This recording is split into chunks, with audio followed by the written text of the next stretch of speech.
Mas agora quero contar alguns causos acontecidos com os nossos inquilinos. Um deles era casado e deixara para trás, em Riga mesmo, a mulher e 2 filhos pequenos para tentar arrumar a vida no Brasil e mandar buscá-los depois, se tudo desse certo. Não deu. Ou ele não aguentou a mudança e a saudade voltou para a Letônia, só para morrer assassinado alguns anos depois pelos nazistas, junto com toda a família. Mas isso nós não podíamos prever, e gostávamos do Sr. Berel, aquele homenzinho franzino, um tanto frágil e melancólico, sempre falando da sua saudade da família. Os outros dois, Sam e Chris, eram mais moços que o Sr. Berel e solteiros. Como nós, vieram ao Brasil para tentar a sorte num país novo, cheios de ânimo e disposição, nos seus 20 e poucos anos de idade. Sam era um rapagão moreno como um cigano, musculoso e espadaúdo, sempre bem disposto, sempre pronto para um gracejo, dono de um senso de humor inesgotável. Ele nos fazia rolar de rir quando imitava a mamãe mandando na gente lavar os joelhos e ir para a cama.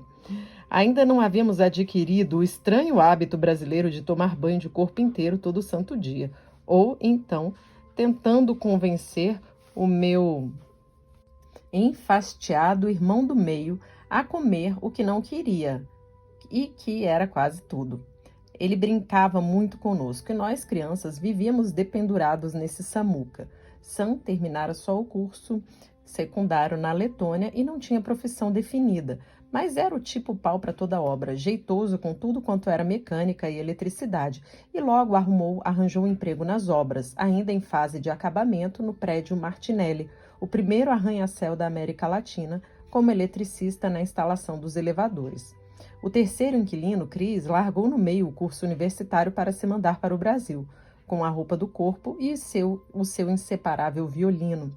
Chris estudara música desde menino e tocava lindas áreas e melodias nostálgicas nas suas horas de folga.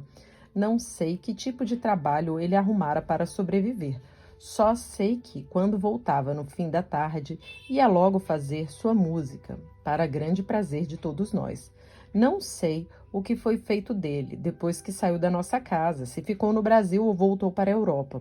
Ele sumiu da nossa vida e nunca mais soubemos dele. Mas, enquanto ele ficou conosco, foi muito bom. Ele era boa companhia e a gente tinha orgulho de ter um violinista de verdade dentro da nossa própria casa. Um belo dia, o Samuca não voltou para casa.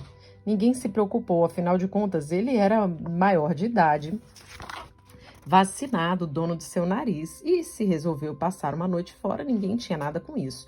Mas no dia seguinte, ele ainda não voltou, e no terceiro tampouco. E não telefonou, nem deu qualquer sinal de vida. Papai e mamãe e os 2 inquilinos começaram a ficar apreensivos. Papai se pôs em campo à procura do rapaz, telefonou para o pronto-socorro, para a polícia e até para o necrotério, e nada do Samuca. Ele sumiu e pronto. Todo mundo estava triste, não sabíamos o que pensar. Esperávamos o pior e passou mais um dia naquela aflição, até que, de repente, no 5º dia, o Samuca apareceu em casa abatido, andando de um jeito estranho. Parecia que estava mancando. Todos voaram para cima dele com 1000 perguntas. Onde esteve? O que aconteceu? O que foi? Por que não avisou? O que é isso com a perna? E por aí além. Até que, quando cessou o tumulto, Samuca pôde sentar e contar a sua aventura bastante incomum, para dizer o mínimo. Ele estava trabalhando no 22º andar do prédio Martinelli, na parte elétrica de um dos elevadores, meio de pendurado sobre o poço, como de costume, confiante na sua própria força e equilíbrio, quando se deu um imprevisto. O elevador deu um tranco e o nosso Samuca simplesmente despencou no poço e ante daquele elevador da altura de 22 andares. Não era para ele sair vivo daquele acidente, ou era? Quem sabe o anjo da guarda do Samuca se lembrou dele no último instante. Mas o mais provável é que o que salvou a morte certa, esborrachado no fundo do poço, o que o salvou da morte certa, esborrachado no fundo do poço, foi a sua própria presença de espírito, rapidez de reflexos e simples força muscular. Contou o Sam que, ao perceber que caía, deu numa fração de segundo uma torção violenta no corpo que o atirou contra a parede do poço relativamente estreito, bateu na parede, deu mais uma jogada no corpo, caiu mais alguns metros, bateu na parede oposta e conseguiu agarrar-se com as duas mãos numa saliência ou barra de ferro como um trapezista. E lá ficou pendurado, gritando por socorro até que conseguiram retirá-lo dali, vivo, mas bastante machucado. Naquelas jogadas violentas, ele trincara algumas costelas e deslocara o quadril. E os 4 dias que ficara desaparecido, passara-os internado num hospital com tantas dores que nem se lembrava de avisar a família, que afinal de contas ele nem tinha em São Paulo, embora nós, crianças, o considerássemos pelo menos um tio querido. Samuca sarou, ficou bom de todo, sobrou apenas uma sensibilidade no quadril, de vez em quando ele sentia dores ciáticas, e tinha de tomar cuidado com torções bruscas do corpo pelo resto da vida. Um ano depois, Samuca conheceu uma moça e casou-se com ela, na nossa casa mesmo. Não naquele sobradinho, mas já numa casa boa, isolada, de 2 andares, na própria rua Jaguaribe, esquina da Aureliano Coutinho, para onde nos mudamos algum tempo mais tarde. Os noivos eram pobres, pobres, pobres, de marré, marré, marré, mas eram jovens, tinham seus empregos. E ela era secretária bilíngue, inglês e alemão, numa firma estrangeira, e estavam cheios de ânimo e esperança. Então resolveram enfrentar o futuro juntos com a cara e a coragem. E depois da festa de casamento que papai e mamãe lhe ofereceram, modesta, mas muito, muito animada e barulhenta, na qual todos os convidados, como bons russos, comeram e beberam para valer, os noivos partiram para sua lua de mel, que consistiu de uma sensacional viagem circular de bonde aberto numa alegre volta turística pela cidade de São Paulo. Mas antes disso, aconteceram ainda lá no Sobradinho alguns casos pitorescos, como a nossa mamãe dentista e seus inquilinos. Mais cedo ou mais tarde, quase todo mundo tem uma dor de dente, não é mesmo? Daí chegou a vez do senhor Berel. Ele negligenciara muito a sua boca, de medo de dentista mesmo. E quando aquele bendito molar resolveu desandar em dores insuportáveis, o pobre senhor Berel, de cara inchada e olhos lacrimejando, não teve remédio, senão recorrer à mamãe. A doutora mamãe examinou o dente, fez o diagnóstico e exarou a sentença final: extração inapelável daquele irrecuperável molar. O senhor Berel ficou lívido, tanto mais porque mamãe lhe explicou que naquele caso não seria possível fazer anestesia. O dente estava cheio de pus e uma injeção naquele tecido infectado não só teria pouco efeito, como poderia espalhar a infecção e provocar uma septicemia. E septicemia naquele tempo, sem antibióticos, podia ser mortal. Nós mesmos, de 13 anos de idade, Nós mesmos, na própria rua Jaguaribe, chegamos a perder um amiguinho de 13 anos de idade que morreu de uma septicemia provocada por um dente mal cuidado. Não, ele não fora cliente da mamãe, morava em outro bairro. Mamãe, felizmente, nunca perdeu um cliente, apesar de ter tido alguns casos bem difíceis e perigosos, entre os quais um rapaz hemofílico, para quem qualquer ferimento na gengiva, por mínimo que fosse, podia resultar numa hemorragia talvez inestancável. Todo mundo deu graças a Deus quando ela terminou o tratamento desse moço. Mas o caso é que o senhor Berel teria de se submeter à extração a fio, sem qualquer anestesia. E se o dente já doía tanto sozinho, é fácil imaginar quanto doeria aquela operação. Com lágrimas nos olhos, o frágil senhor Berel avisou: "Eu vou gritar, doutora." E mamãe lhe disse, com uma pontinha de humor negro: "Pode gritar, mas grite baixo, senão os vizinhos chamam a polícia, pensando que alguém aí está sendo massacrado." Aí o Samuca, que estava presente, interveio com uma solução à moda dele. O Berel não só vai gritar muito, como ainda vai espernear, e é capaz até de chutar a doutora. Então propõe o seguinte: eu seguro os braços do Berel por trás, para ele não se debater, e o senhor, para papai, senta-se nos pés dele para impedir os chutes. E o Cris, pegando o violino, toca uma música bem forte, bem alto, mais alto mesmo, para cobrir os berros do Berel, enquanto a doutora faz o seu serviço rápido e eficiente como de costume. Não serão necessários mais do que 2 ou 3 berros, você concorda, Berel? O infeliz paciente, que remédio, concordou. E tudo foi feito, seguindo à risca o plano estratégico do Samuca.